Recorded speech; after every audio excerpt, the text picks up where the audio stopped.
क्या आने वाले दिनों में आपके घर का गैस सिलेंडर सस्ता हो सकता है? क्या भारत ने मिडिल ईस्ट पर अपनी निर्भरता कम करने के लिए एक ऐसा मास्टर स्ट्रोक चल दिया है जिससे गैस संकट का खतरा भी अब टल जाएगा? कीमतों में भी राहत मिल सकती है क्योंकि भारत ने अमेरिका से रिकॉर्ड मात्रा में एलपीजी यानी कि रसोई गैस खरीदना शुरू कर दिया है। लेकिन सवाल तो ये है कि क्या अमेरिका से आने वाली गैस सच में सस्ती पड़ेगी या फिर सिर्फ सप्लाई सुरक्षित करने के लिए भारत ज़्यादा कीमत चुका रहा है? सवाल ये भी है कि क्या अमेरिका पर यकीन करना सही है भारत के लिए? आइए समझते हैं पूरी कहानी टू द पॉइंट में। नमस्कार, आपके साथ मैं पल्लवी रविंद्र सिंह। भारत दुनिया का दूसरा सबसे बड़ा एलपीजी उपभोक्ता देश है और हमारे वहाँ हर साल लगभग 3.3 करोड़ टन एलपीजी की खपत होती है और इसकी तकरीबन 60 से 65% ज़रूरत आयात के ज़रिए पूरी होती है। अब तक भारत अपनी लगभग 90% आयातित गैस के लिए मिडिल ईस्ट के जो देश हैं उन पर, जैसे कि सऊदी अरब, यूएई, कतर और ओमान पर निर्भर था। लेकिन इस साल पश्चिम एशिया में बढ़ते तनाव और स्ट्रेट ऑफ हॉर्मुज में पैदा हुए संकट ने भारत की चिंता को बढ़ा दिया। अप्रैल में भारत का एलपीजी आयात घटकर केवल 6.96 लाख टन तक पहुंच गया था, जिससे सप्लाई पर दबाव बढ़ने लगा था। फिर भारत ने क्या किया? आपके मन में ये सवाल आया होगा। तो मैं आपको बता दूं कि भारत सरकार और तेल कंपनियों आईओसी, बीपीसीएल और एचपीसीएल ने पहले से ही अमेरिका के साथ 22 लाख टन एलपीजी आयात का समझौता कर लिया था। लेकिन जैसे ही मिडिल ईस्ट में हालात बिगड़े, भारत ने स्पॉट मार्केट से भी, बताया जा रहा है, भारी मात्रा में अमेरिकी एलपीजी खरीदना शुरू कर दिया था। एक रिपोर्ट के अनुसार जून 2026 में भारत अमेरिका से 11 से 12 लाख टन एलपीजी आयात करने की तैयारी में है, जो अब तक का सबसे बड़ा रिकॉर्ड माना जा रहा है। यानी जून महीने में भारत की कुल एलपीजी जरूरत का लगभग 2/3 हिस्सा अकेले अमेरिका से आ रहा है। यूएई से आयात क्यों घट गया है, अब आप उसे समझिए।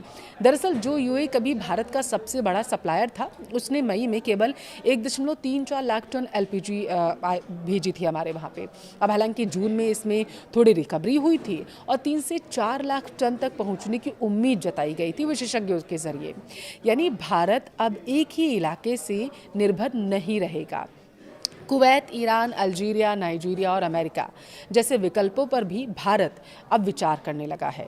क्या अमेरिका से आने वाली गैस सस्ती होगी? बहुत सारे लोगों के मन में सवाल अब ये होगा। तो मैं आपको बता दूं, सबसे दिलचस्प बात यही है, अमेरिका से भारत तक गैस पहुंचने में लगभग 25 से 30 दिन लगते हैं, जबकि यूएई से यही दूरी 5 से 7 दिन की होती है। इतनी लंबी दूरी की वजह से शिपिंग कॉस्ट भी ज़्यादा होगी। यानी अमेरिका से आने वाली कई रिपोर्ट्स के मुताबिक भारत ने सप्लाई बनाए रखने के लिए ऊंचे प्रीमियम पर भी गैस खरीदना शुरू कर दिया है। मतलब सरकार की पहली प्राथमिकता कीमत नहीं, बल्कि घर घर गैस की उपलब्धता बनी रहे, क्राइसिस ना हो, ये है। अब आपके मन में सवाल आ रहा होगा कि क्या सिलेंडर सस्ता होगा? तो इसका जवाब थोड़ा जटिल है। अगर मिडिल ईस्ट में तनाव कम होता है, हॉर्मुज जल डमरूमद सामान तरीके से खुलता रहता है और यूएई, सऊदी अरब और कतर से सप्लाई फिर बढ़ती है, तो वैश्विक एलपीजी कीमतों में गिरावट आ जाएगी और इसका फ़ायदा भारत में भी देखने को मिलेगा। लेकिन अगर युद्ध या तनाव बढ़ता है तो कीमतों में फिर से तेज़ी हमें देखने को मिलेगी। इसलिए फ़िलहाल यह कहना तो जल्दबाजी होगी कि घरेलू गैस सिलेंडर तुरंत सस्ता होने वाला है। सरकार ने और क्या कदम उठाया है, आपको वो बताती हूँ। सरकार ने रिफाइनरों को घरेलू एलपीजी उत्पादन बढ़ाने का निर्देश दिया। घरेलू उपभोक्ताओं को प्राथमिकता दी जा रही है और पाइप्ड नेचुरल गैस यानी कि पीएनजी नेटवर्क का भी तेज़ी से विस्तार किया जा रहा है। लोगों से कहा भी जा रहा है कि आप पीएनजी का ज़्यादा इस्तेमाल करिए और गैस सिलेंडर पर अपनी निर्भरता कम करिए। देखिए, इन उपायों के कारण एलपीजी की खपत में 15 से 20% तक की कमी आने की भी बात सामने आई है। इस पूरे घटनाक्रम ने भारत को एक सबक दिया। अगर कोई देश अपनी ऊर्जा ज़रूरतों के लिए सिर्फ एक क्षेत्र पर निर्भर रहेगा तो युद्ध या संकट की स्थिति में पूरी व्यवस्था प्रभावित हो सकती है। और यही सबक भारत को इस बार मिल चुका है और यही वजह है कि भारत अब एक सप्लायर की बजाय मल्टी सप्लायर स्ट्रैटेजी पर काम कर रहा है और अमेरिका से रिकॉर्ड एलपीजी आयात उसी रणनीति का हिस्सा है। एक्सपर्ट्स का कहना है कि भारत पहले से ही अमेरिका से ऊर्जा आयात बढ़ाने की योजना बना रहा था ताकि दोनों देशों के बीच व्यापार संतुलन जो है वो बेहतर बन सके। लेकिन मध्य पूर्व संकट ने इस प्रक्रिया को और तेज कर दिया। भारतीय रिफाइनरियों ने अमेरिका से स्पॉट मार्केट में ऊंची कीमतों पर भी एलपीजी खरीदा है। क्योंकि सरकार की प्राथमिकता देश में घरेलू गैस सिलेंडर की सप्लाई को प्रभावित होने से बचाना था। अब देखिए, दिलचस्प बात तो ये है कि भारत ने केवल आयात पर निर्भर रहने के बजाय घरेलू स्तर पर भी कदम उठाना शुरू कर दिया है। रिफाइनरों को ज़्यादा एलपीजी उत्पादन के लिए कहा गया। घरेलू उपभोक्ताओं को प्राथमिकता दी गई है कि पाइप्ड गैस कनेक्शन के विस्तार को तेज किया जाए, यानी कि पीएनजी को। और इन प्रयासों के कारण एलपीजी की खपत में 15 से 20% तक की कमी भी देखने को मिली है।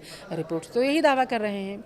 अब जून महीने में अमेरिका के अलावा यूएई से 3 से 4 लाख टन एलपीजी मिलने की उम्मीद है, जबकि कुवैत से लगभग 45,000 टन गैस की आपूर्ति हो सकती है। इसके अलावा ईरान, ओमान, कतर, अल्जीरिया और नाइजीरिया से भी सीमित मात्रा में सप्लाई जारी है। देखिए, एक्सपर्ट्स ये कह रहे हैं कि स्ट्रेट ऑफ हॉर्मुज के आंशिक रूप से खुलने के बाद आने वाले महीनों में मध्य पूर्व से एलपीजी सप्लाई फिर से सामान्य हो सकती है और इससे अंतर्राष्ट्रीय बाजार में एलपीजी की कीमतों पर दबाव कम होगा और भारत को सस्ती गैस मिलने की संभावना बढ़ेगी।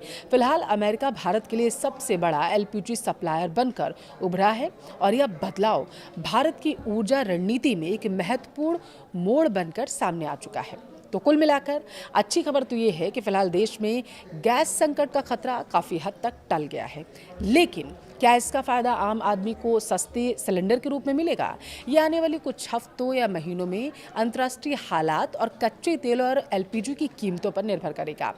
आपके शहर में अभी घरेलू गैस सिलेंडर कितने रुपए में मिल रहा है? कमेंट करके ज़रूर बताएं।